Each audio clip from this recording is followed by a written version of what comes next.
بسم اللہ الرحمن الرحیم۔ جب نیکیاں قبول ہو جاتی ہیں تو انسان کے جسم میں یہ 5 نشانیاں ظاہر ہوتی ہیں۔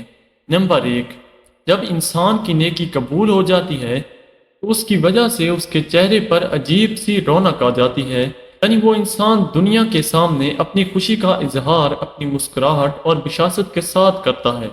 وہ ہر ایک وقت خوش رہتا ہے، یوں لگتا ہے کہ اس دنیا میں اس سے بڑا سکون اور وقار والا کوئی نہیں ہے، لگتا ہے کہ اسے دنیا کا کوئی غم ہی نہ ہو۔ یہ خوشی ہر ایک کو نصیب نہیں ہوتی۔ نمبر 2، اس کا دل روشن ہو جاتا ہے، یعنی وہ ہر وقت اللہ کے وعدوں پر امید رکھتا ہے۔ اس کے پاس کچھ ہو یا نہ ہو، لیکن اس کے دل میں اتنی خوشی ہوتی ہے کہ اس کو کوئی پرواہ ہی نہیں ہوتی۔ اور یہ یاد رکھنا کہ امیر انسان مال سے نہیں بنتا، بلکہ امیر ہمیشہ دل سے بنتا ہے۔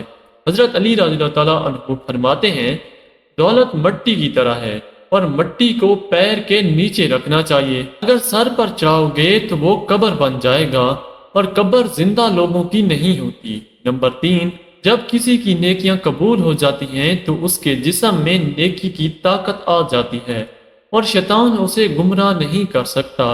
شیطان سے بچنے کی قوت اللہ اس کے جسم میں پیدا کر دیتا ہے۔ نمبر 4، وہ اپنے مال و دولت میں فراوانی پیدا کرتا ہے، یعنی اللہ اس کے رزق میں برکت پیدا کرتا ہے۔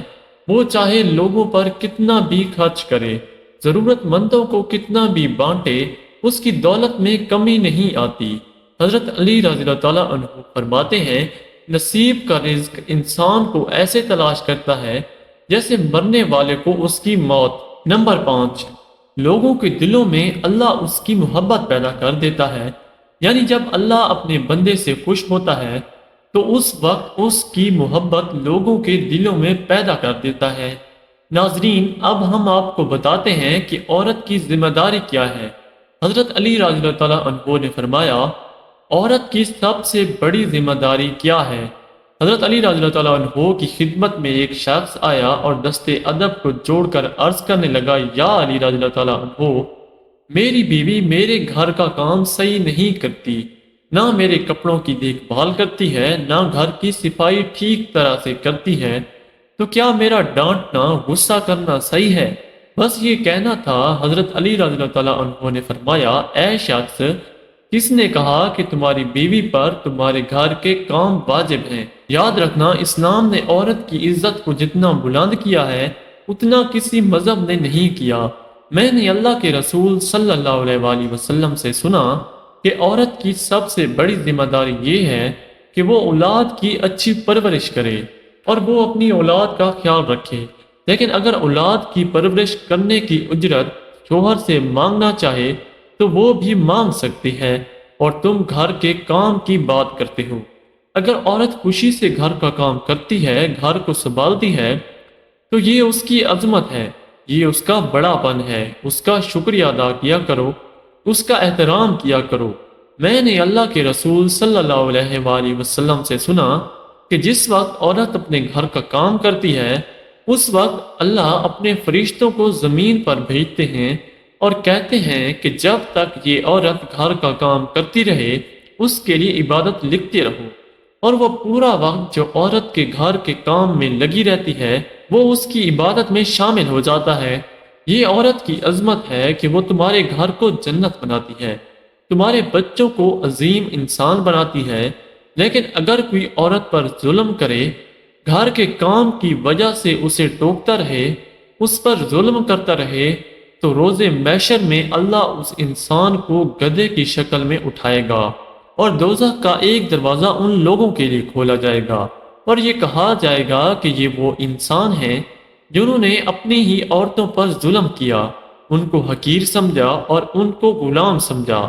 ناظرین، اب ہم آپ کو بتاتے ہیں، حضرت علی رضی اللہ تعالیٰ عنہ نے فرمایا، گھر میں عورت کا رونا کیسا ہے؟ عورت پر ظلم کرنے کی کیا سزا ہے؟ حضرت علی رضی اللہ تعالیٰ عنہ راستے سے گزر رہے تھے، دیکھا کہ ایک شخص اپنی بیوی پر ظلم کر رہا تھا۔ حضرت علی رضی اللہ تعالیٰ عنہ ان کے قریب گئے اور فرمانے لگے، اے شخص، اللہ سے ڈرو، تمہاری مفلسی، پریشانی اور رزق میں تنگی کا سبب یہ ہے کہ تمہاری بیوی تمہاری وجہ سے تمہارے ہی گھر میں روتی ہے۔ میں نے رسول اللہ صلی اللہ علیہ وآلہ وسلم سے سنا ہے کہ جس گھر میں عورتیں روتی ہیں اس گھر میں رزق کے فرشتے نہیں آتے، اور یوں اس گھر میں رہنے والے مردوں کے رزق کی راہیں تنگ ہونے لگتی ہیں، اور یوں وہ پریشانی اور مفلسی میں گرفتار ہو جاتے ہیں۔ یاد رکھنا، اللہ نے اولاد مرد کی تقدیر اور دولت عورت کی تقدیر میں لکھی ہوئی ہے۔ اگر تم یہ چاہتے ہو کہ تمہارے رزق میں فراوانی ہو اور عزت، شہرت، دولت دن بدن بڑھتی جائے، تو اپنے گھر میں اپنی عورتوں کا خیال رکھو، انہیں خوش رکھو۔ اللہ کے فضل و کرم سے تم عزت، شہرت اور دولت میں فراوانی پاؤ گے۔ ناظرین، اسی طرح کا ایک اور واقعہ ہے کہ ایک مرتبہ حضرت علی رضی اللہ تعالیٰ عنہ راستے سے گزر رہے تھے۔ آپ نے دیکھا ایک شخص اپنی عورت پر ظلم کر رہا تھا اور اس کی توہین کر رہا تھا۔ حضرت علی رضی اللہ تعالیٰ عنہ ان کے قریب گئے اور فرمانے لگے، اے شخص، یاد رکھنا، اللہ نے مرد کو طاقتور اس لیے بنایا ہے تاکہ وہ عورت کی حفاظت کر سکے، نہ کہ عورت پر ظلم کر سکے۔